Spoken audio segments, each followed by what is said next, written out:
Hey, LeGrand Alive. Welcome to your newest episode of Eastern Oregon Adventures with Jim and Eric, brought to you by Marketplace Family Foods, Northwest Furniture and Mattress, Grand Run Hospital, Valley Realty, and Blue Mountain Outfitters. And if you haven't guessed, today we're talking about hydration.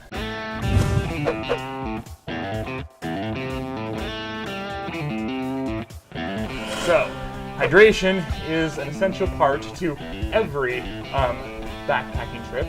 If you don't have it, you will shrivel up like a prune and die. So we don't want that. So we're going to talk about the best ways to hydrate today. And now I actually have a question for you guys. So thank you for joining me today, gentlemen, and doing our little drinking competition. I couldn't quite finish it because it's You hard. started to drool, I noticed. That's pretty embarrassing for a young guy, isn't it? Well, you know, I do my best here, Eric. All right. You know, I got to do the introduction, and sometimes I just lose all motor skills. Yeah, I can. That happens to you like every Well, morning, right? it does.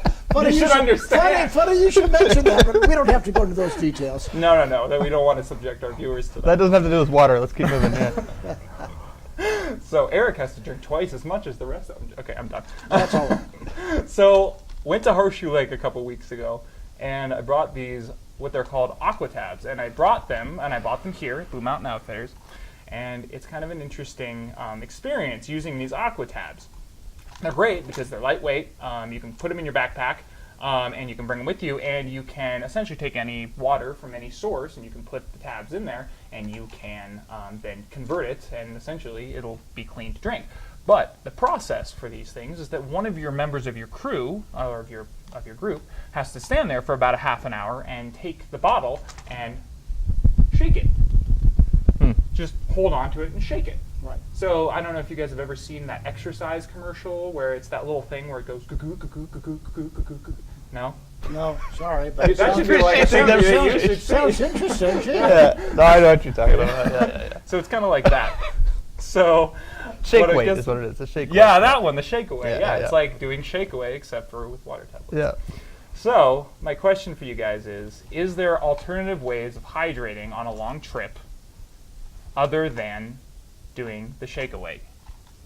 Well, Yeah. first, let me interrupt real quick, Jim, before you start. We're talking about two different issues. Hydration, of course, is just putting water inside your body. The water tabs and the other ways of filtering water is making sure it's safe to drink. So you have to hydrate, but you also have to drink water that's obviously safe. Yes, you don't want to drink water that is ultimately going to destroy your bowels and slowly eat you away from the inside. Sure. That would be counterintuitive to what we're trying to do here. Exactly. But it does happen to people. It does. Let's start. I'm gonna go in kind of reverse order, but like let's start with the filtration and the Sure. purification. So what's nice about these things? Yeah, small, cheap, and light. You don't have to like shake it up. Depends on like the amount of sediment that's in there. Really? But if he wants the exercise, then Yeah, it sounds like you really got something out of that experience. I which is really great. did. So, Well, it wasn't me. See, I cleverly delegated it to other members of my so party. you I had can watch somebody them. in your party shake that for 30 minutes? Yeah, Yeah. Really? Oh. you really must inspire some serious friendship in these people. That's wonderful. I think They're not my friends after my hiking trips. right, not anymore. Yeah. Well, so what's cool about these two is that there's a big difference between purification and filtration. The purification means you can put this in any water from anywhere, and if it's really bad, then you definitely shake it up. But Sure. it will purify anything. Really? So you can drink it. Whereas a regular filter, like this one, is just going to pump water through a really dense, sometimes ceramic or sort of some kind of porous membrane, or whatever you want to call it, that's going to push water through it, and then the thing in the inside is going to grab onto all the stuff that you don't want, and good water is going to come out the other side. But you can't do that with generally a pump, for instance, because the pump doesn't have the fibers aren't dense enough to pull out like viruses is usually the difference. Yeah, or bacteria or something. Yeah, like that. most of them will do bacteria and Really? cysts, but this viruses thing, that's kind of the big difference. Huh. So you can get those, but they're really, really hard to pump because it's like super dense. Yeah. Or you have something like this, which is a kind of chemical treatment, basically. Yeah. Well, it's essentially blasting it with chlorine, from what I understand. Yeah, with those ones, yeah, With it these used to be. The thing is, it used to be iodine, and you know, when I was in college and I was doing this stuff, I usually used iodine for everything, and it would turn something like this, like a weird yellow, and it would taste. Everything would taste And then like you just kind of bad. confuse your water with your pee bucket, and it's just bad. It happens, you know, it happens. So it could be kind of frustrating. So that, believe it or not, is a significant upgrade. And you know, from there, there's a lot of different kinds of filtration approaches. Eric has a few that are kind of a little bit more off the beaten path, but the typical ones are just pumps, just like this one. There's You hold that up sort of so we can see. yeah, it. so you got a pump, and then I have my hose stuff in here, but we won't worry about that too much. Just you know, it kind of goes in this way and then out the other, and so you pump, and water comes in through here, and you pump out into whatever you want. And there's different kinds of caps and different stuff like that. I don't get into like the mechanics of it too much, but Sure. this is about as simple as it gets, right? You're just pulling water in, pushing it through, and then it comes out the other end and wherever you want. So No, it's a manual pump. You're actually pumping yeah, it with yeah, yeah. your So, hand. so the difference between the pumps, yeah, exactly, actually, is that, you know, there's the main two, besides size and weight, as with everything, the main variables are actually how easy is it to pump? How much can you pump? Like, usually it's liters per minute. And we have kind of like this whole station over here where you can test stuff out and all of the data on these. This one does about a 2.5 liters a minute, which is super fast. But that also, the trade-off that goes with that is that the filter itself does not last very long. So it's only about 500 liters before you have to go and buy a new filter. New filter usually costs about half as much as the pump did, the whole contraption did itself in the first place. So this is a good one for people who want to have it be easy and quick, and they're also in some place like the Eagle Caps where they don't need to worry about the stuff that you need to purify for. You don't really need to purify for anything in North America for the most part, except for Really? like in Mexico or something like Oh, that. okay. So these are kind of a little bit overkill Yeah. for what you're doing here Yeah. in the Northwest, Yeah. especially in America. Wow. Yeah. Wow. All right. Well, here we go. The other cool one that's getting a lot more traction right now are these like kind of hanging bags where you just fill it up with water and then hang it from a tree. And it used to be that those would take a little bit longer, but you would just, you know, when you get to camp, you set up camp, you hang this thing, and it would take care of itself over the course of a few minutes, maybe 30 minutes or something like that. But now they go really fast, and we have some now that go for like 2 liters a minute, which is actually on par with how fast this thing pumps, Wow. and this is considered a fast pump. So, and they last longer. So these gravity pumps is what they're called, are really cool, and they work really.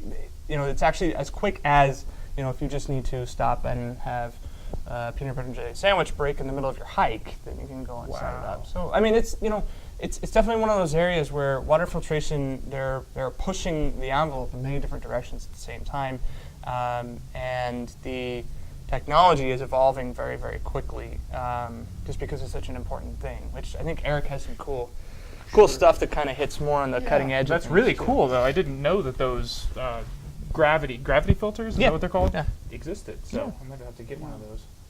Well, yeah, I'll show you what I have, but before I do, you mentioned the iodine tablets.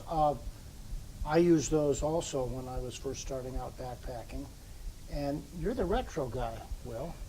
And I would could you sell them some, could we dig up some old iodine tablets so you get that iodine experience? I had some in here. Yeah. But it was like more expensive than that was for Well, some and reason. as Jim pointed Now, out, the I problem feel with- like am I being peer pressured right now into Oh, iodine use? well, Eric would never do such a I'd thing. never do Yeah, that. right. But I just appreciate your Because I hear throwback. that iodine is a gateway purifier. Because then we're gonna start. If we start doing that, we're gonna start getting into weird stuff. Anyway, going to what from weird to what I find is a marvelous little device. I don't even want to know Yes, what that this- is. This Well, is going it's to a blow you stereo away. pen. Yeah. The problem I ran into with filters is, at least a while back ago, they were heavy and they clogged up. When I have been section hiking with my friend Bob on the Pacific Crest Trail, Bob carries a filter and I would carry the stereo pen, and inevitably someplace along the way, even though the streams were fairly pristine, his filter would clog. And the pumping would get harder and harder, And lo and behold, by the end of the trip, he was cleaning it fairly constantly. So several years ago, I read about the SteriPen. It works on a principle of ultraviolet light. And I don't know if I can totally do this without spilling. Here, hold the bottle if you would, Will. You use your SteriPen on me? Yeah, stand back. Anyway, you turn it on. See that green light there? You see that little flash? I thought I was worried about iodine. And you put that on there, and look at that. Wow. Kind of out of Harry Potter, you know. The wand chooses the wizard. So, you know, the SteriPen chooses its owner. So I don't know what SteriPen's going to drift your way, Will. But anyway, this takes, we're not going to do it much longer, but this takes a couple minutes, and your water is ready to go. Now, I feel like, you know, with something like that, I just want to make sure that I'm not trading, you know, bacteria for cancer, you know? Yeah, no. I mean, is that like the microwave where it like alters the you know, molecules and the thing that it's doing so that, you know, you grow a third arm, which might be handy on a hiking trip, you know? But I don't know. I haven't seen any movies based on misuse of a SteriPen, but it could be a good science fiction story. Anyway, one of the problems I think we all have, regardless of whether we're using purification tabs or a filter or the SteriPen, I always wonder, am I really filtering, sterilizing water that needed to be sterilized? I've never gotten sick from any of the water I've drunk along the way that I've treated, but I wonder whether that's because I have an effective treatment system or it would have been safe regardless. The thing about the SteriPen, it's light, it doesn't clog up, it is battery powered, so either you need to start with fresh batteries, and it takes lithium batteries for anyone who might want to invest in one, and then I always carry a spare pair of batteries because when I'm relying on the SteriPen, I want it to work. The disadvantage to me of tablets is the half-hour wait. I like to have that water immediately, whether I'm on the trail or I've reached camp and thirsty or have stopped for a break. Well, and it was frustrating being on that trip, and you know, we're up at Horseshoe Lake, we've had a long hike, we get there, we're all out of water, you know, and so now we have to wait 30 more minutes and you know, some poor soul who Will picks to inflict his wrath upon has to sit there for 30 minutes and shake, you know. And just so you know, I split it up between my crew members, so it wasn't, you know. Well, yeah, you could have actually, if you'd known we were going to be doing this program, you could have one person who didn't filter the water or use the purification tablets and really see if you needed it. Well, one thing about so with the SteriPen, it's actually whoever I like least, right? it's actually that's a UV bulb. That's all it is. It's just burning all of the viruses up, which actually means that it's also a purifier, which is important. Now, it also has the same drawback that when we were expressing our reservations about the GPS units. Same deal. You're carting, you know, electronic technology into the backcountry, which can also go south on you pretty easily too. Well, I do carry, quite frankly, these are so light, these AquaTabs, that I carry AquaTabs as a backup. That's the thing is you know, the same way that, you know, anybody should carry a map and compass probably with them anywhere. I think that the AquaTabs should come with them too. It's so light and so. Yeah. Well, because water's the one thing you can't run out of. Yeah, you know, like food, you can go without food for like 2 weeks, you know. So yeah. So we've talked about getting water pure, right? So we've gotten it pure. We're out in the field. We've gotten it pure. It's not pea water. It's not, you know, it's not. There's no viruses, no bacteria. I'm getting it into your system. That's the next question. And so for me, one thing I really have enjoyed is I bought this Osprey belt when I was just starting to get into backpacking, and I bought it actually for running, and it was miserable for running. So it was always clunky, it was heavy, and it just was miserable. But I started bringing it on my backpacking trips, and it was very handy because I could just belt it onto myself at any whim, at any moment. I had 2 water bottles that were like pistols available just for me to drink out of. It was just really helpful. And it worked really well. Now, the downside is that the bottles are pretty small. You know, as we saw at the beginning of this, I downed it pretty quickly. And, I mean, I've gone on, I think, 7-hour hikes, and these are both empty. You know, so, and unless you want to stop, do some sort of filtration, some sort of thing or you have somebody else that's carting more water, they go pretty quick. So I mean, now I'm wondering, is there a better option for getting that cleaned water into my face? I mean, yeah, it's kind of like, as with any of this stuff, there's no one best option, really. Yeah. It's just kind of like, what your priorities are, and your priorities shift over time. I mean, obviously, this is a handy way to do things. It's definitely meant for short distances and all that kind of stuff. I think the basic breakdown would be then just kind of like your basic water bottle, which is nice. It never breaks. It never, standard like Nalgene, it doesn't break. You can put cool stickers on it, and you just drink from it, and that's it. Sure. But it also takes up space, and it can be like sometimes take up a little bit of weight too. And there's something like this, which I think is kind of a good thing to have. It's basically like a water bottle, you drink from it, and then it collapses, Which rolls is up. really handy. Yeah, so it rolls up, like into this thing or whatever. And the other option is the bladder, commonly known as like the Camelback or whatever. And I'm trying to use those for a while, and I've decided that I've had it.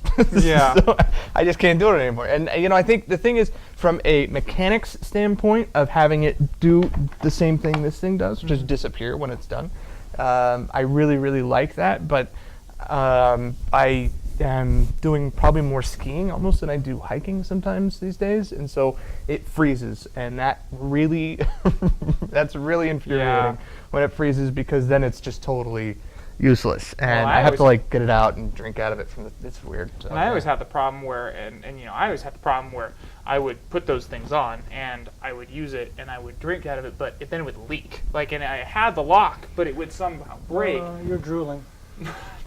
Drooling again. Well, outside of me Anyway. drooling, I had a problem where it would leak all over my shirt, and it was very miserable, and so I had a very poor experience with Camelbacks as well. Let me offer the contrary opinion here. Most of the, in fact, all of the section hiking I've done on the Pacific Crest Trail was with that Platypus, because I liked how much water it held to begin with, and then how flat it would become space-saving as the day went on. However, I've become a true believer. This is a Platypus. You can get a Platypus or a Camel's back, the same idea. But I've become a true believer of just keeping this on my back with a tube, because I become very obsessive on hydration. That maybe it's my age, Will, but replenishing the water is absolutely critical for me in terms of this long distance hiking. Yep. And so when I had that Platypus style there, or even a water bottle, it was to drink it, I would have to stop, take off my pack, or have my hiking companion find it and take it out. So it took a specific stop to access that water. With the Platypus, again, you saw us at the beginning of the program, you just put this in your mouth and suck on it. It attaches very nicely across the front of the pack, and so I've got constant hydration on demand. So I'm a strong advocate now of this form of pack and tubing and all. And contrary to Will's experience, I neither drool nor have I had any leakage out of the mouthpiece. At least that's one place there's no leakage. The one thing is, though, like that works for somebody who wants to drink small amounts of water frequently, yeah. right? So I'm more of somebody, I'd rather drink like 8 ounces at a time, and so I think that's part of it too. Is I probably drink a lot less water with one of those things than I do with one of these, where I can actually sort of just like, okay, there's my 8 ounces for the stop, moving saying, on. Right. So you can kind of monitor your water intake. Yeah, sure, yeah. that makes sense. So what I'm getting from this is purification. You always want to have purification with you. Just kind of depends on what you want. You got your manuals, you got your tablets, you got your iodine, and you've got your weird pen that burns the little electric things alive. Whatever you want to do, you want to have your your primary. It's like a stove, but it's a filter. Yeah, right. They die silently, though. which is always nice, you know. You don't want to be interrupted by the screams of small viruses. Whatever you want to have, you have that, but you also want to have a backup, and the tabs are a great option for that. Then once you purified it, we have your different options. You have your Camelback for people who need to hydrate consistently to replenish for consistent pee breaks. You have water bottles, which generally, you know, are good for, you know, quick access, and also for things like your bladder. They can roll up quickly, go away. But ultimately, I think and again, it just sounds like you really have to figure out what works for you and what is your what gets you hydrated the most. Because I mean, the ultimate goal here is getting hydrated. Right. Mm-hmm. Exactly. So, well, I think that's everything for today. Thank you, LeGrand Alive, for joining us. This has been Eastern Oregon Adventures with Jim Whitbeck, Eric Valentine, and Will Bowman. And this was brought to you by Northwest Furniture and Mattress, Marketplace Family Foods, Valley Realty, Grand Ron Hospital, and, first and foremost, Blue Mountain Outfitters. We'll see you next time on LeGrand Alive.